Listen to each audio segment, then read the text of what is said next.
Hiya everyone, welcome to another video on my channel. Today, well, to be honest, I don't really know what to name this video. I suppose you could say it's a bit of like a do's and don'ts, or maybe an advice video, or I don't know. It's basically whatever you take from it. So yeah, this is by no means me being like do this, and if you're not, you're crap, or you're doing it wrong, or whatever. This is not that at all. This is just, if I can help anybody, then that's great. If not, then, you know, that's also great too. Now, I'll be honest, I've wrote some like bullet points down. Nothing's really in order of how a nail procedure would go. It's just, I don't really know. It's just as is. It's just as they were coming to my head. I was writing them down the other day. And that's basically it. So yes. Also, I apologise if the quality of the sound isn't as good as what it usually is. It's because I'm just filming it as is on my phone, whereas usually I'll film and then I'll do a voiceover with an actual external mic.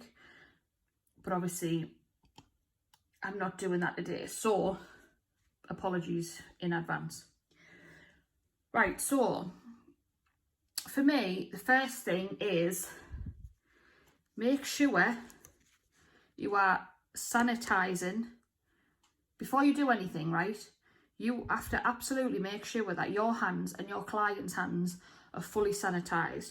So something like this, which is an antiseptic spray, this is from Salon System, but I've had loads of brands over the years. I literally just get whatever I fancy at the time.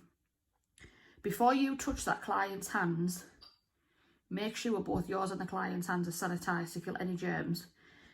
Now, any of my clients will know this. Even before COVID was a thing, I've always done this. I've always sanitised everything. It's just been part of my routine. It's what I've done from day one of doing nails. So to me, it's just standard practice, regardless of COVID or anything like that. Always sanitise. So that's the first thing. If you don't have like a spray like this, you can even use like, you know, just the little hand gels or something like that. That's easy. If you are in a facility where you have like a sink and a hand wash at the ready, then by all means just wash your hands that way, and your client can do the same. Whatever's easiest for you, but just make sure your hands are clean before you do anything else. So that's that. And as well, that coincides with like all your tools and things like that. Now, I use two different things to sanitise my tools. I've actually run out of one of them, but obviously when I start working on clients again, I will have it back in stock to use. And it is the Navy Pro tools, and they are wipes, so they are hygiene wipes. So it's a two-step. So you'll use step one to clean off your tools, then step two disinfects them and kills all the germs and bacteria. But what I also do, for example, with like e-file bits like this, or even things like your cuticle pushers like this. So after I've finished using this on a client, I always have a fresh thing of Barbicide. So this is Barbicide mixed with water. The instructions are all on the back of the Barbicide bottle as to what the ratio is. And I will literally, as soon as I have finished using this on that specific client, it goes in there like that to disinfect. And until that's disinfected and clean, that doesn't get used again on the next client. Again, something I've always done, standard practice, which is what everybody should be doing anyway. I even still do it now. I'm only doing nails at the minute on my practice hand, and I'm in the habit of, as soon as I have finished with a certain bit, it goes in the Barbicide. Like I can't even get out the habit because I've done it for so long, and it's just part of my routine. So yeah, so that's right. So the next thing is make sure you're prepping the natural nail properly. So for example, I will use my cuticle pusher and I'll push back all of the dead skin off the nail plate. You know how to do this. Push back all the dead skin off the nail plate. This one is especially brilliant. So this is another Navy Pro Tools, and this is, she's called Ethel. She's brilliant. She's double-sided. You can also get cuticle pushers like this. And you can also get, you know, like the wooden, they're called the orange wood sticks. They're like a hoof stick. You can get them. If you're using them, you need a new one every client. Bin it. Don't bother sanitising it. It's wood. It's going to soak up bacteria and harbour germs. Get rid of it. So make sure you're getting all the dead skin off the nail plate. Then I will go in with like a cuticle bit. This is just the one I'm using at the minute. This is called a little, oh, pen on my hand. This is a skittle bit. So you're going to use this all the way around this nail plate.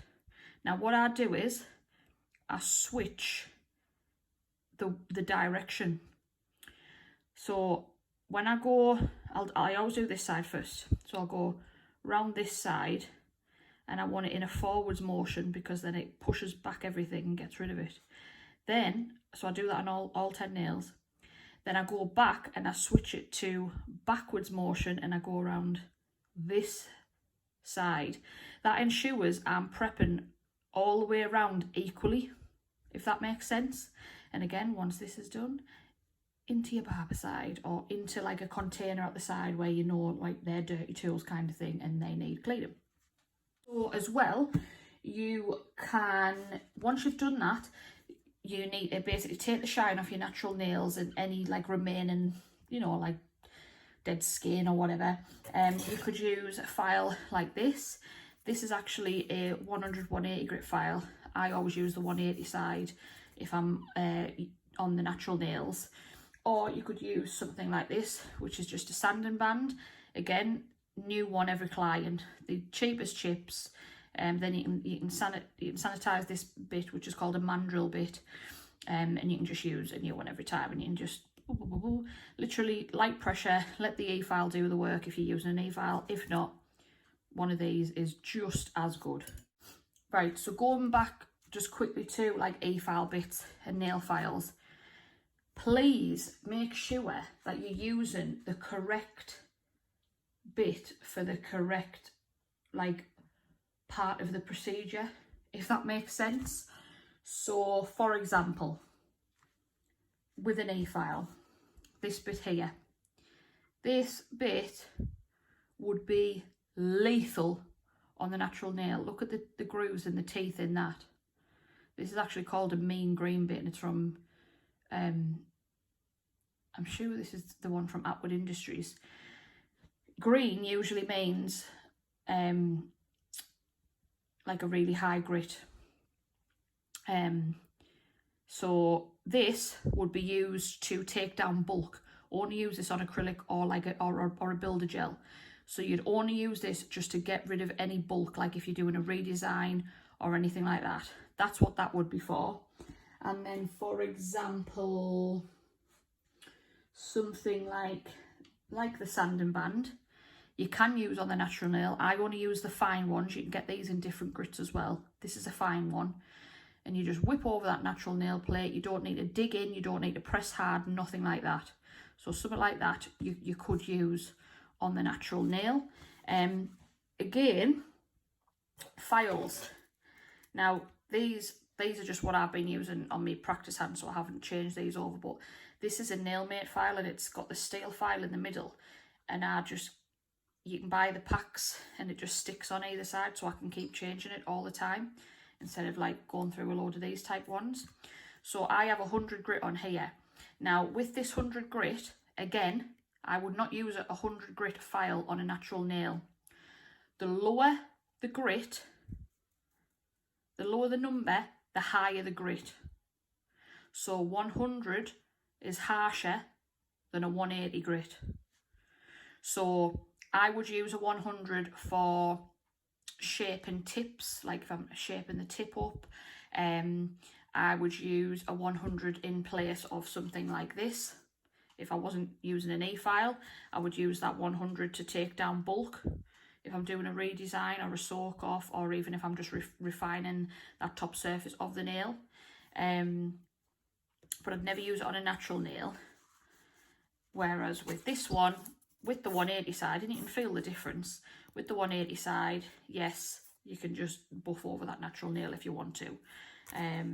So yeah, it's just with files and things, it's personal preference as well as to, you know, whether you want to use an E-file, whether you don't, or, you know, whatever. But I will say, if you are going to use an E-file, just please make sure you're using it properly and just make sure you're using the correct bits.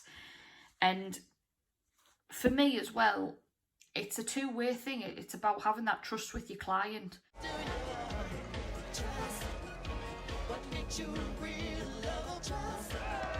You know, I always say to my clients, and they know this, they literally will all agree, and I'll say, make sure you tell me if anything's uncomfortable, if it's sore, if it hurts, if it stings, anything that doesn't feel right, tell me instantly. Because at the end of the day, they're not my nails. I can't feel what they can feel. So I need to have that communication with my client. So don't be afraid to just say to them, look, any issues, just tell me. But in the same token, you should also sort of know, like, you know, oh, I'm maybe applying a bit too much pressure here, or whatever the case may be. So just be careful. Just be very, very careful when you're filing nails, especially when you're dealing with the natural nail plate.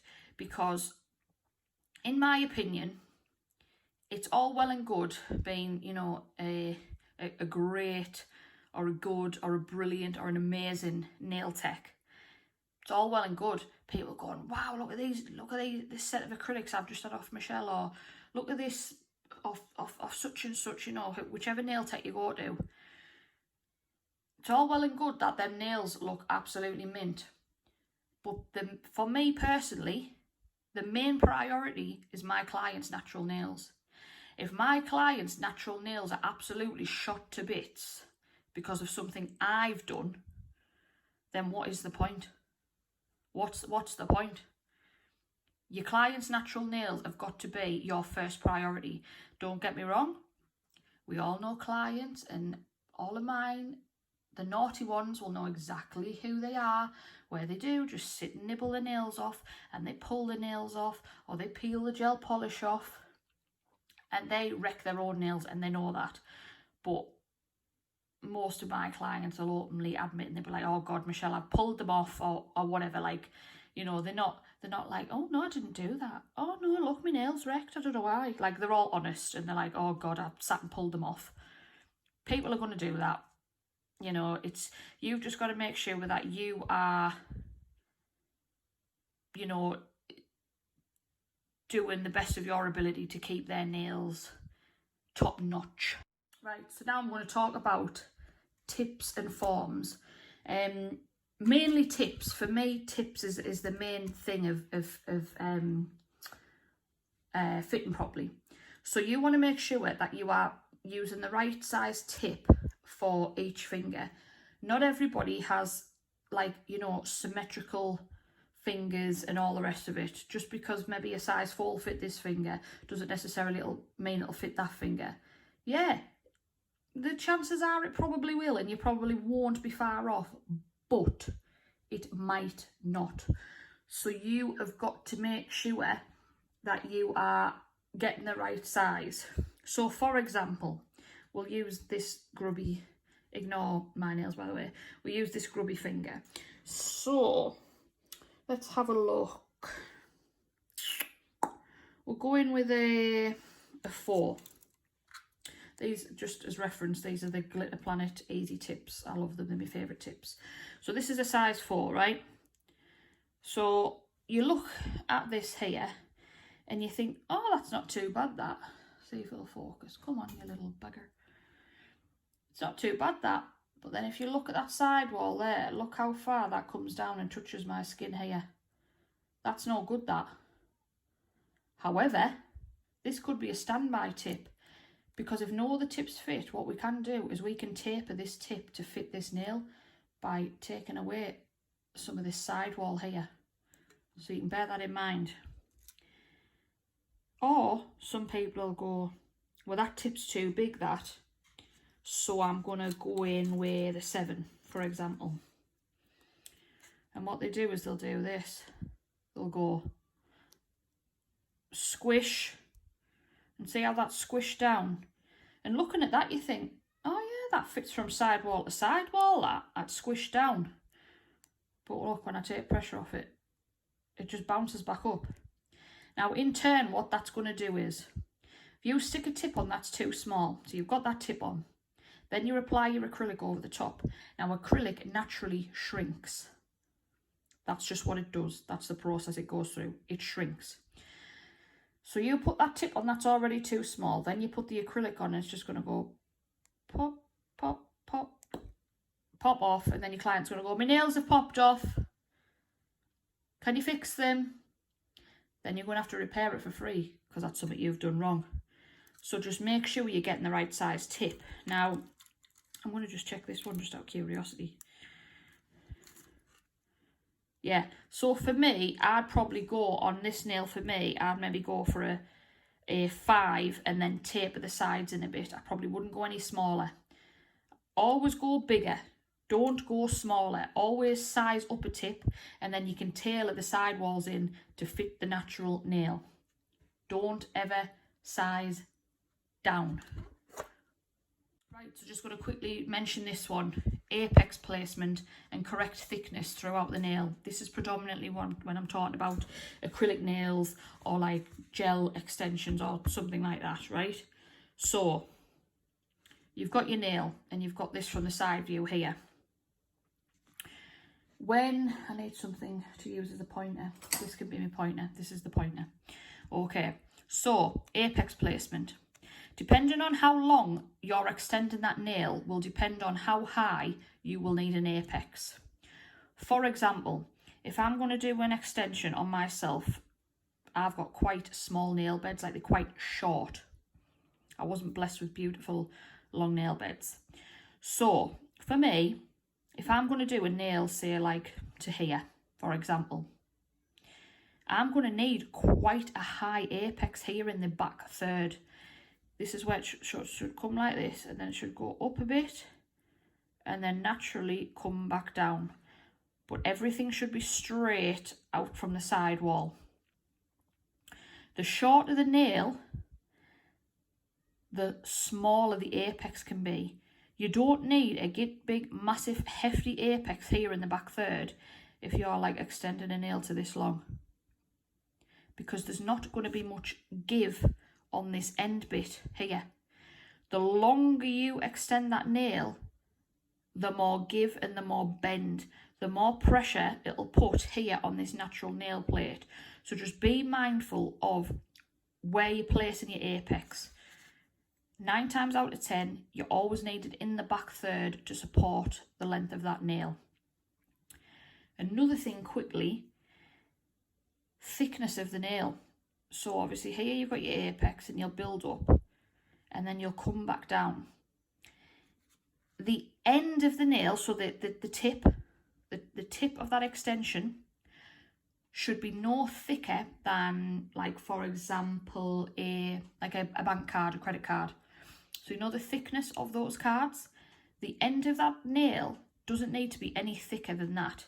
Now, I have seen like certain walk-in places, like non-standard salons, it's sort of difficult to like say things without sounding like a dick, being blunt. But a lot of places like that, it's just the same thickness throughout. It's just whacked on. It's the same thickness. Done. See you later. Sayonara. No, that's not the correct way to do it. You need to make sure you've got the correct proportion of the nail to withstand those nails so they don't snap. I've also, on the flip side of that, seen people's nails where they are literally just pure flat. They've got an extension out to here, and they're pure flat. There's no apex, there's no structure at all. What's going to happen to those nails? They're just going to go snap. That's it. There's no support. They are going to snap. It's literally that simple. They're going to snap. So brushes, this is the next thing I'm going to talk about. I cannot stress how important it is as a nail tech to invest in a good brush. When I say invest in a good brush, I don't mean go out and spend like 100 quid on a brush. Just do your research, look at different companies, see what's about, look at reviews, and get yourself a good brush, right? So, for example, like places like Amazon and things, they'll do like packs of acrylic brushes, and you'll get like maybe a pack of 5 or something, and they'll be like bigger, getting smaller, and they'll have like a plasticky looking handle. Avoid those brushes. They are absolutely crap. They're not going to help you at all. They are going to make you work 10 times harder than you need to. It's that simple. Just as well, I also had those brushes.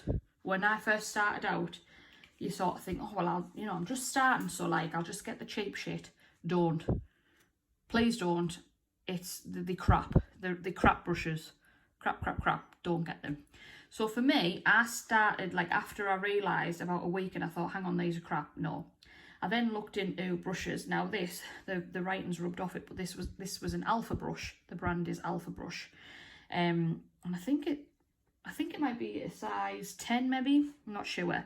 Now, I don't use this brush anymore, hence why it doesn't really look like amazing, because it's just in the drawer. But basically, you want a good brush. Go for a brush that is Kolinsky hair. If it says on the thing Kolinsky hair, 9 times out of 10 you're getting a good brush. Now, just quickly want to talk about brushes. Bit of a misconception regarding brushes.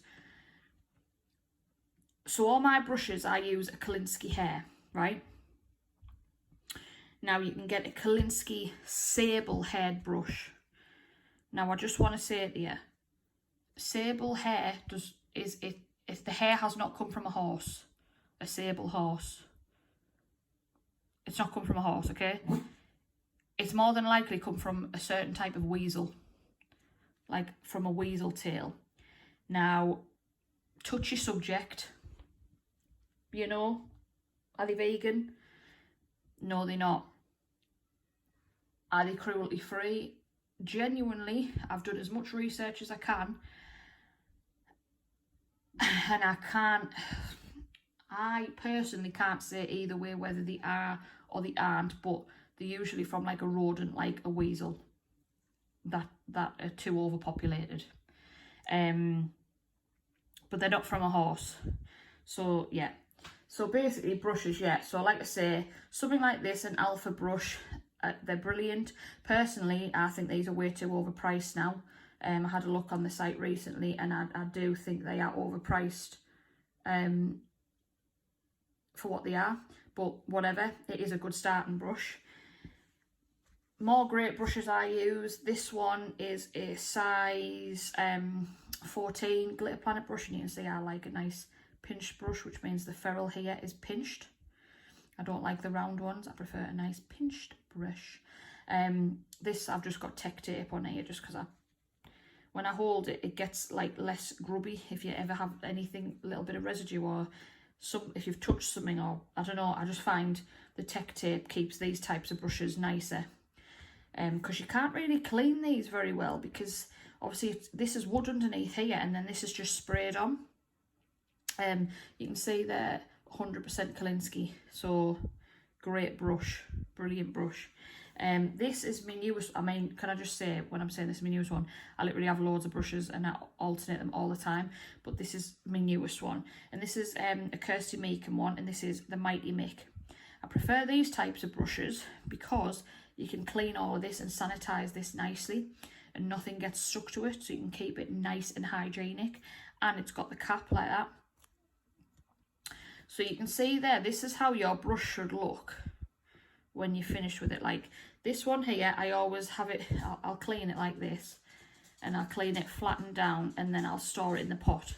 This one, I'll twirl it like this, so it fits nicely back in there without getting scuffed.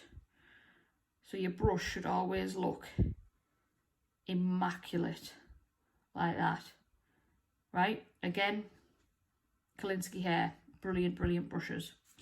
So while we're on the subject of brushes, we'll go into making sure that your brushes are clean. Like, I cannot stress to you how important this is. Oh, just quickly, actually, just quickly, before we do that, I'm just going to use this. This is just my dapping dish. This is clean and ready to go. I'm just going to quickly stick some monomer in here, just so I can do an example. I hope you can see this okay. I'm going to get another piece of kitchen roll as well, just for the demonstration. I'm just going to pop my bit of kitchen roll there, so I hope you can like see what I'm doing. Right. Also, quickly, when you get a new brush, quite a lot of new brushes, they'll be held together with like a gum, which keeps them in this nice perfect position like this.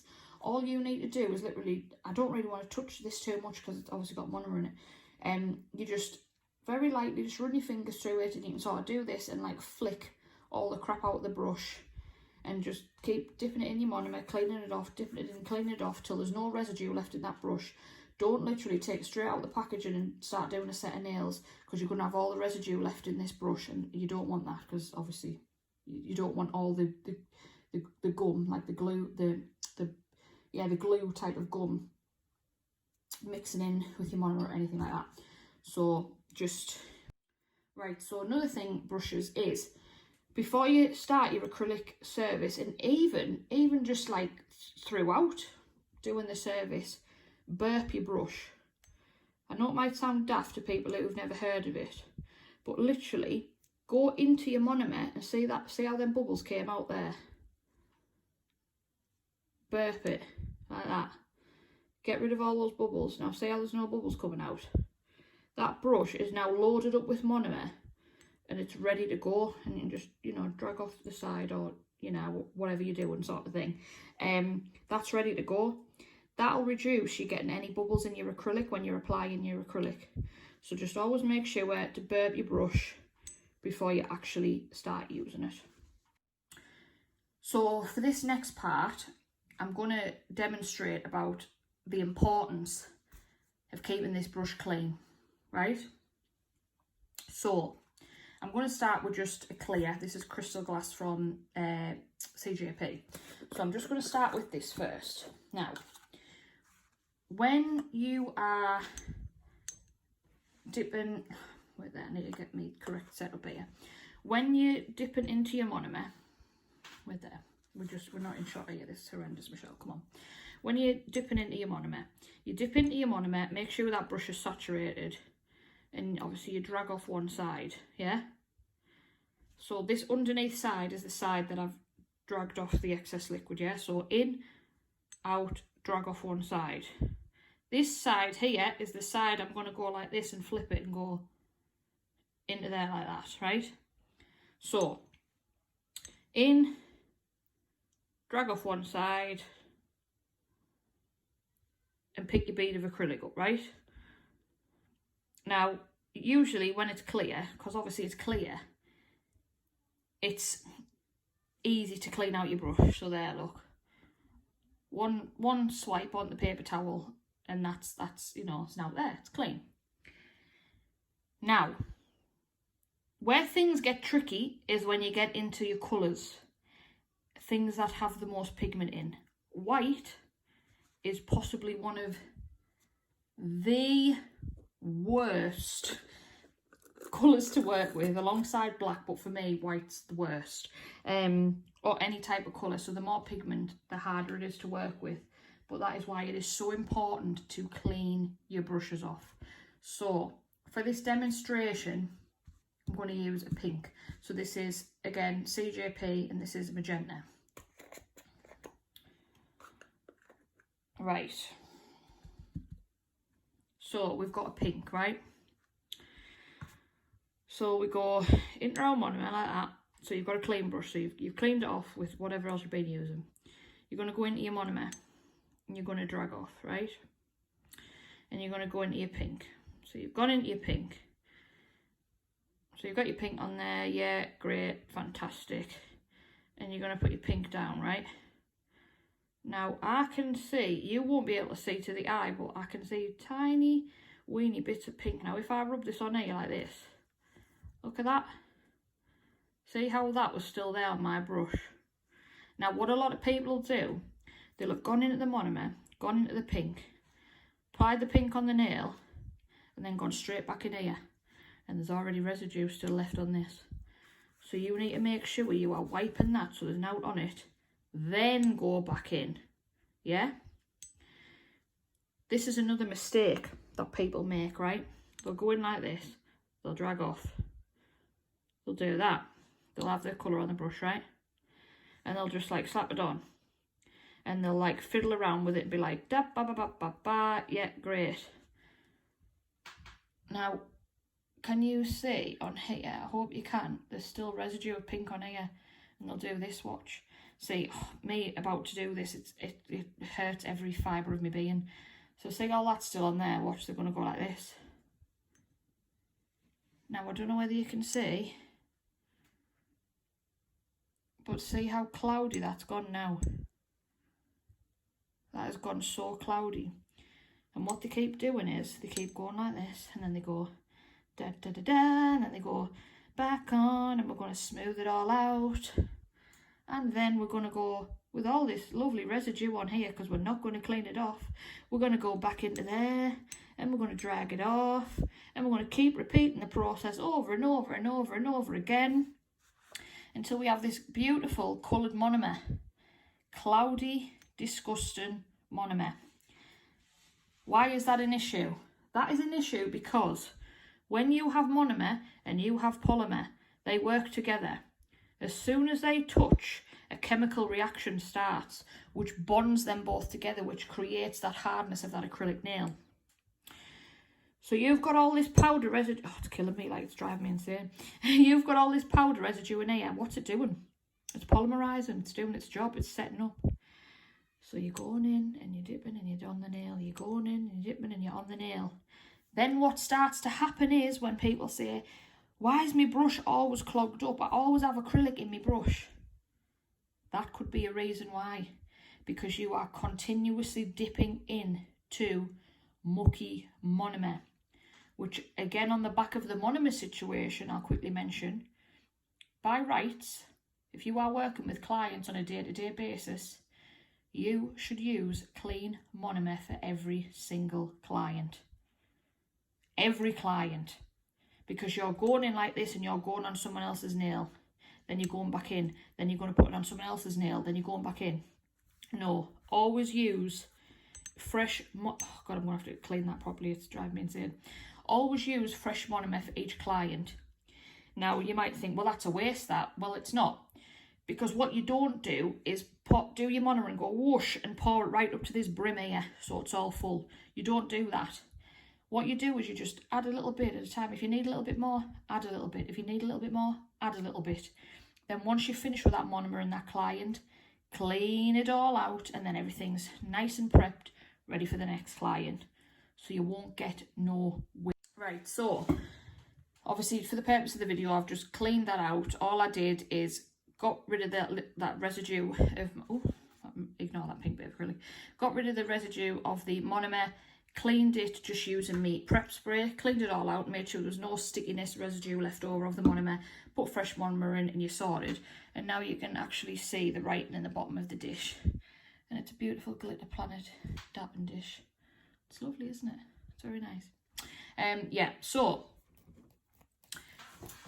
again, sticking to the whole brush thing and monomer thing and this, that and the other. This is something I keep saying. And it's one of them things that, like, Oh my God, it kills me inside. It does. I don't understand why people do it. I don't get it. And this is what they do. So we'll just use a different brush for this, just cause. So I'm just gonna go like this and quickly just sort you out. Not that I'm putting any acrylic on it, but you know, again, habit. So this is what they'll do, right? I'm gonna do this for the purpose of this video, but please do not do this, right? Do not do this, but I'm gonna suffer for you, okay?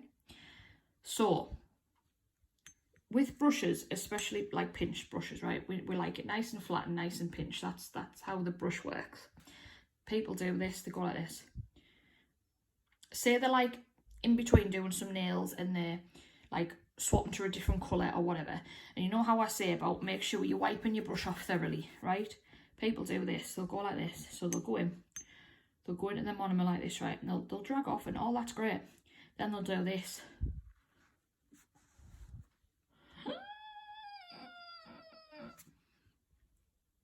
No, do not do that. It's so bad. Firstly, the reason that's so bad is, right, this again is going to go on to the next part about keeping acrylic off the skin, right? It's not meant to go on the skin. What you've got to remember is what you're using are chemicals. They are chemicals. They're not designed for the skin. They're designed for the nail plate, not the skin, right? So not only is that bad because you are touching skin on there, right? So it's just a no. Do not do it. It's just a complete no-go. The same as when you're applying your acrylic. I know when you're first starting, it is so difficult and we've all done it. And I don't think there's a single nail tech out there that hasn't got a bit of acrylic on someone's skin. We've all done it. Sometimes it still happens, but please don't make a habit of it. Try and keep your work as neat as possible. You don't need to be like slapping the brush around all over the place, right? So firstly, the reason you don't do that is because over time, if you keep going like this, and you keep cleaning it like this, and you keep getting it all over your client's skin, you're going to build up an allergy. You're going to make yourself get an allergic reaction to the acrylic. You're either going to get one and you're not going to be able to do acrylic services anymore, or you're going to give your client an allergic reaction, which is no good, is it? Can you imagine how bad that would be if your client developed an allergic reaction? You'd die, wouldn't you? You'd die. You'd be absolutely traumatized. It'd be horrendous. So just be really, really, really, really mindful to not be touching it. Another thing as well, COVID situation again, you don't need to be going into that monomer like that, touching that brush. Not only do your fingers have natural oils in, so you've got this lovely, clean, perfectly prepped brush with monomer ready to start a service. You then touch it with your fingers that are full of oils. Then you're going on the client's nails and you just, oh, have a bit of my germs, have a bit of contamination from me. I know this sounds so far-fetched, but honestly, guys, just please don't do it. Like, just don't do it. Just don't do it. And another thing as well is primer. So when you start your service and after you've prepped your nails, you'll use your dehydrator to dehydrate the nails and you'll use a primer, unless you use a monomer like the CJP, the one monomer, which doesn't require a primer. But most acrylic liquids require a primer.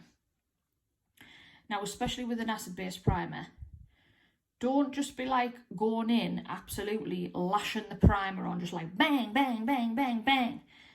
You don't want that touching the skin either. It's acid-based, it's going to burn. You're going to, again, build up an intolerance to it, which is not good.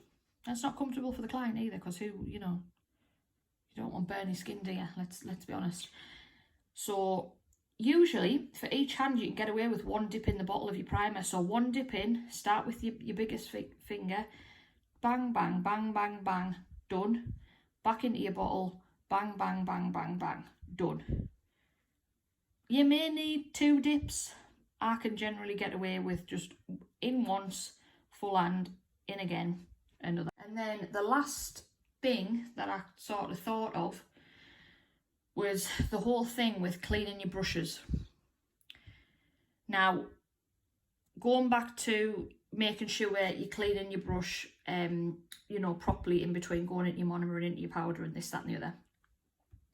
Say, for example, you had a massive build-up of acrylic in your brush and you finish for the day, you put your brush away, you come back the next day, you go to use your brush and it's just clogged to death with acrylic and it's all hardened.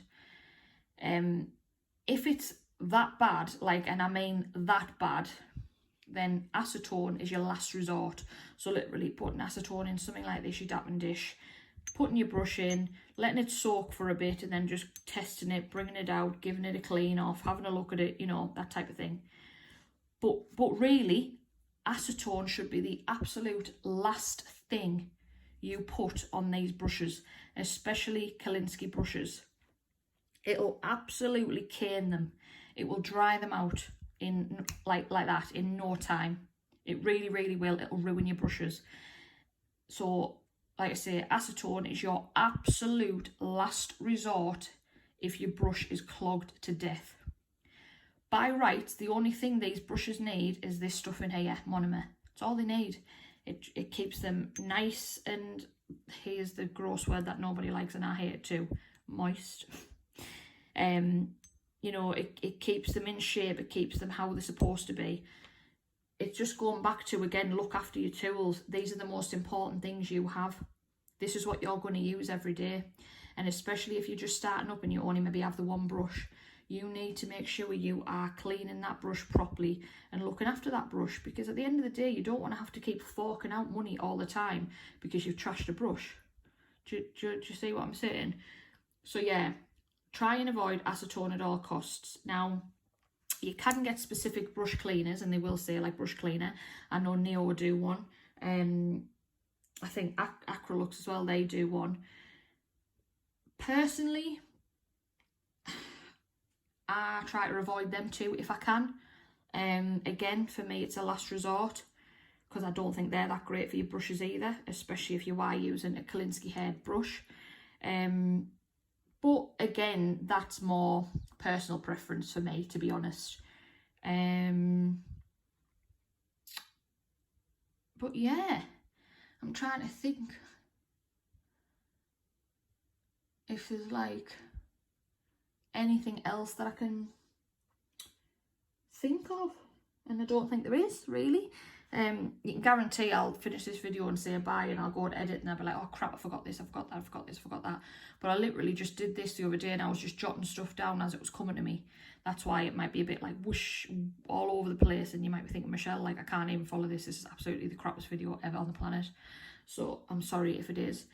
But if it does help anyone, then great. Also, equally, if anybody has any tips for me or if anything I've missed or anything, just anything, just leave leave a message in the comments below and I'll have a look, because to me, you're always learning. I learn something new every day in this job, and that is the honest truth. I don't think you can ever just be like, know everything and be the best at everything, like in anything in life. So I will always take on any advice that is given to me.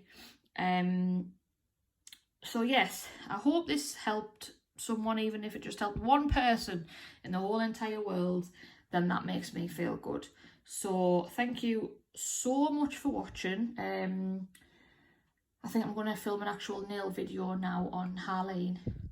Well, actually it's Harley, because Harleen was her sister, which is the other practice hand, and I got a new one, so this is Harley. Yes, I am a DC fan. Leave it out. Yeah, so hope everyone's staying safe. Keep looking after yourselves and your family, and I will see you next time. Bye.